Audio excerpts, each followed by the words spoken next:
This is the Air Horn Podcast. Gonna slow down and talk about going fast. It's another mountain biking podcast, and sometimes answer some questions you have. Listen at 1.25 speed. You can listen in any order you please. It might be the worst, could be the best, but it sure ain't a raw vlog, cause we got a guest. It's the Air Horn Podcast.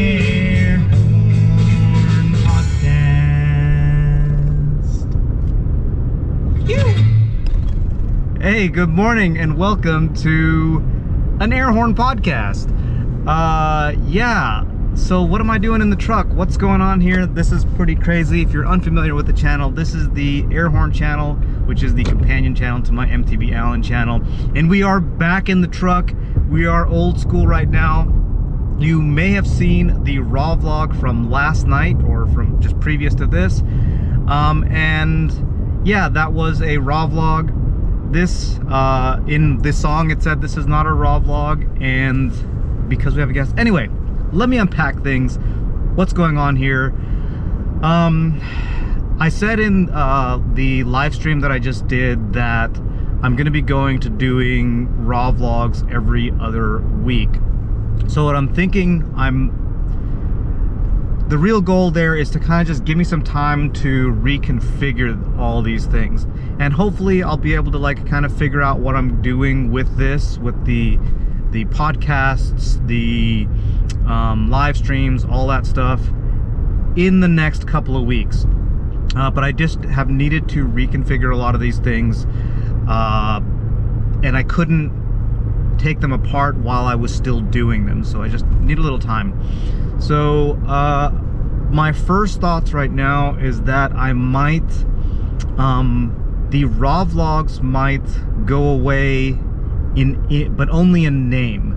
I started feeling like the distinction between a raw vlog and the Air Horn Podcast just started becoming weird, and I kept having to explain it every time.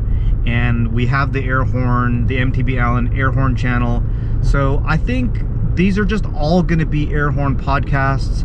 A lot of the times it's going to be what has been the raw vlog, which is just me talking to you directly, raw and unedited, generally in front of a beverage, right now in front of a steering wheel. And then we'll also have episodes where I get somebody to interview, and we had that happen in the raw vlogs anyway a couple of times, where Matt jumped into the passenger seat and I interviewed Kelly at one point.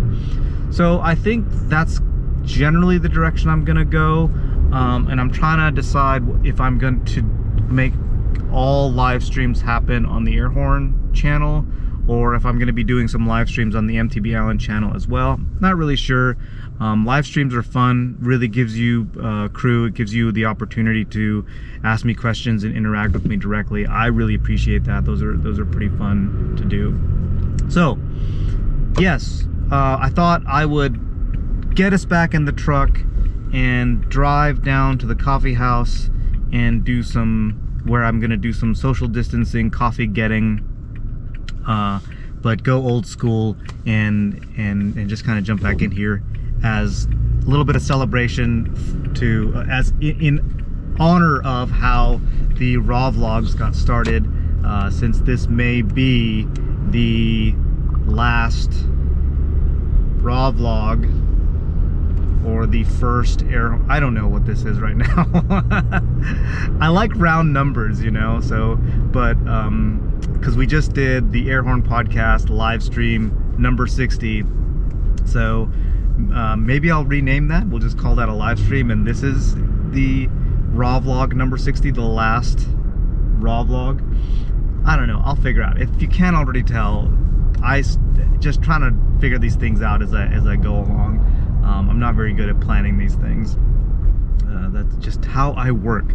But I do have something I want to talk about today, something I kind of wanted to talk about last night in the live stream, but it just kind of had a flow, and I didn't want to shoehorn this in there. And that is the process I've gone through for the last year, coming back from my wrist injury. So August 3rd, 2019 was the day that I fractured my ulna and dislocated my lunate. So we just had the anniversary of that just, you know, a couple of weeks ago, and I've been reflecting on what this last year has been like, and I have to say, you know, aside from the pandemic and everything that's been going on, for me it's been a really long year dealing with this injury. So I wanted to talk, kind of unpack this kind of last or current stages that I'm in with the injury.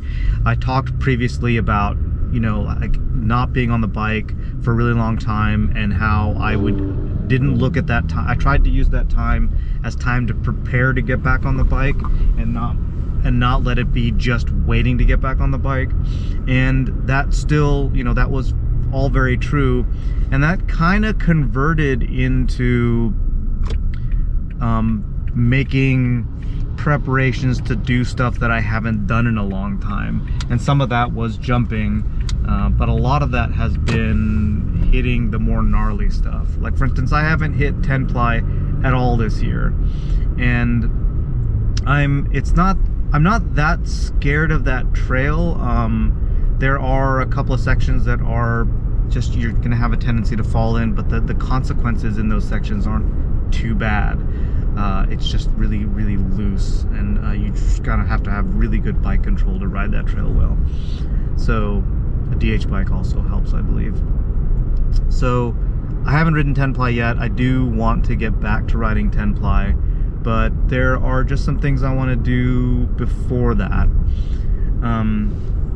So I'm still have that concept of, I'm not waiting to do something, and I know I have fears about things, but I can't just be afraid of them and expect that fear to go away. I have to do things in order to slowly dissipate that fear, and a lot of that is actual action. Some of that is mindset. I think we've talked about this before, like with 650B, it was that thing, it was that process of placing my mind, imagining myself on the other side of the jump, and having done it successfully, and realizing that a lot of what's holding me up mentally is imagining everything going wrong. And of course, if that's where my head is at, I'm not going to want to do that.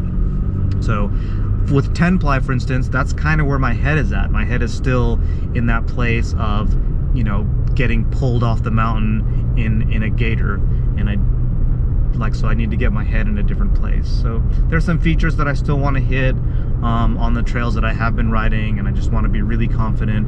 I don't have the level of confidence I used to have on Miracle Mile. Last year before the crash, I had gotten to a point where I felt just really good ripping through that trail and confident dealing with all the awkward bits of it, and I'm not there yet. I'm still putting my foot down in places and a little bit sketched out in other places. So I want to get that under my belt before I move on, and hopefully that'll convert into other aspects of my riding other places, other gnarly places. So you can see that, like, my mentality, maybe you can see that my mentality around approaching all these things, riding, is a little bit different now than it was before the crash. My ego is a lot more in check. I never really considered myself to be that good of a rider, but there were a lot of times where I would do something because of peer pressure.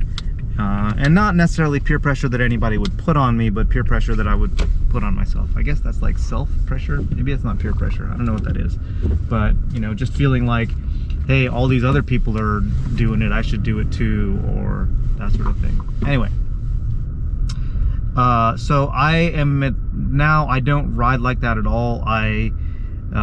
It's funny, I ride within my limits. And I remember the first time, I think the first time I don't know when I first came across that phrase, but I'm gonna just point to Greer Ranch, where there's these signs up. There's like the trail signs, and a lot of the trail signs will have something under them that says something like ride within your limits.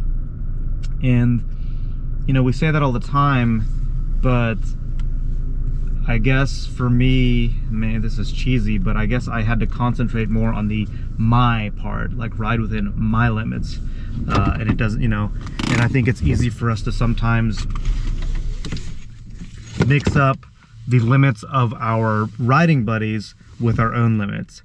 And yeah, it's also, I'm kind of also in a place where I know there are things that I can do. I know I have the skill set to do them, things that I've done before even, and things that I'm now kind of sketched out to do. But I'm at a point now where I know it's at risk.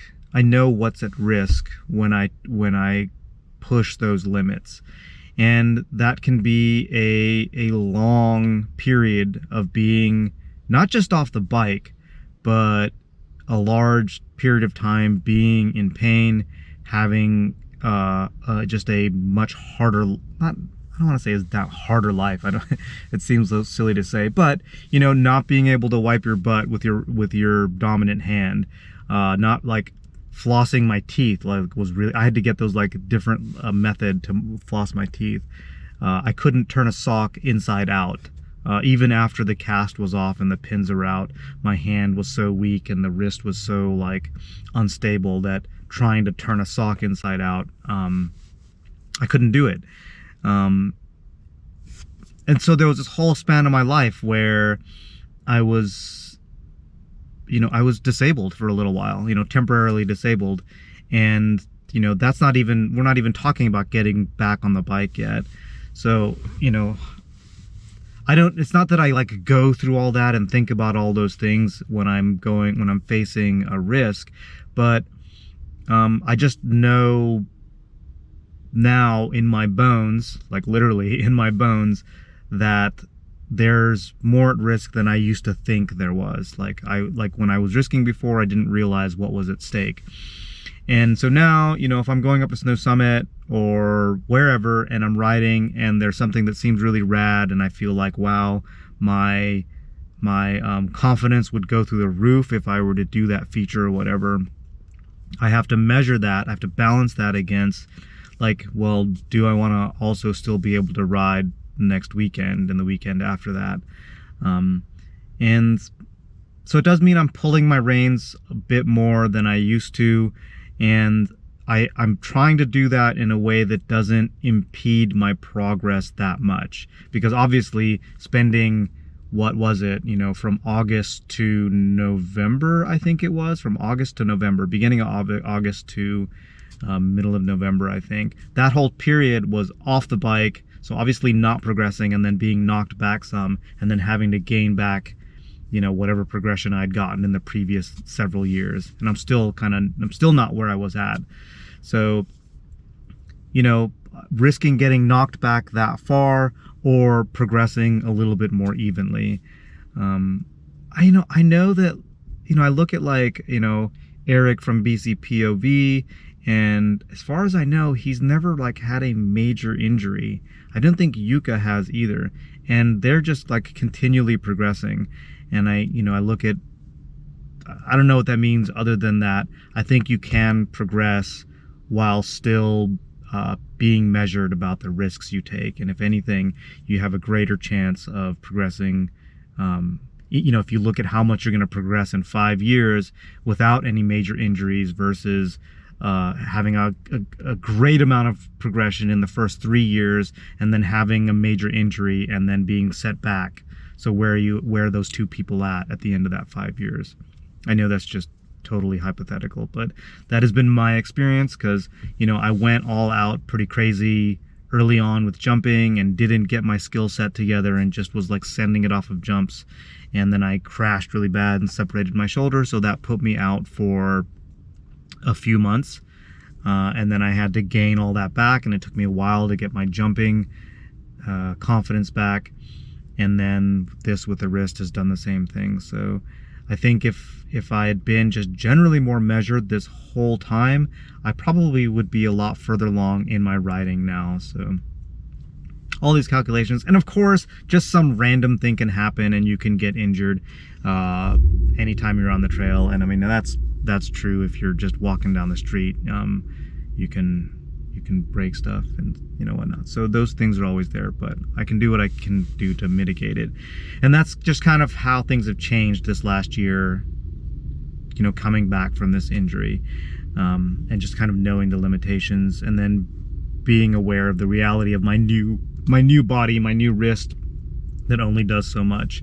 And that's kind of the other thing, like coming back, I wanted to come back and just be like, no, I'm just going to deal with my wrist and build the muscles and whatnot. And a lot of you were telling me you need to get this wristband or that wrist guard or whatnot. And a lot of people made suggestions, and I held off on that. And then finally listened to you and got at least like the neoprene TLD wrist guard, which is more like a wrist support. And that helped, and suddenly I could ride more and ride longer, and then my emotional state was better because I didn't feel like a total incapable rider because of my wrist. I could ride for a little bit longer. And now, most recently, I got the Mobius X8, and I've really been digging that. It's like levels beyond the TLD, and it was a pretty penny, but so far I'm digging it. So far I'm liking it a lot better than just the TLD. So yeah, more measured, more willing to take support, whether that's through, and that's funny because that means the wrist brace, but it also means that there's like the lifties at Snow Summit, and at one point I was trying to put my bike on, but my wrist is still weak, it's still problematic, so I was having a hard time putting my bike on a lift. And one of the lifties was like, like kind of giving me a hard time, like, what's going on, man? I thought you were a pro at this. And I was like, it's my wrist. And he was like, dude, like, why are you doing this to yourself? Just let me put your bike on. And I had to be like, yeah, why am I trying to be too proud to ask the lifty who's there to do that job to let him help me out? And he was happy to help me out, and now he like actually checks in with me. I've like figured out a different technique to do it, but things like that. Yeah. So yeah, that's let's call this raw vlog 60. Let's not call last, I don't know, whatever. This is the last raw vlog. It's 61. I don't care, whatever. Raw vlog 61. And I think air horn podcasts will start maybe a new season. We'll call it like season 2, where just everything is the air horn podcast, and we'll make it like that. And maybe we'll get kind of get back in the truck a little bit, because the coffee house I go to, they have really good protocols. I've got my mask, and we just make it happen. And they've got like lots of space. They've got an outdoor seating area where you can safely sit for a minute. I'm gonna write some notes and stuff. So I'm glad you were here, and those of you who have been with the raw vlogs for some time, I really appreciate you like showing up for it, showing up for the live ones, asking me all the questions. This isn't going away. We're just kind of gonna rename things and reconfigure things, but give me at least an extra week, maybe a couple of weeks, for me to just kind of figure out what's going on with this. And with that, I'll see you next time.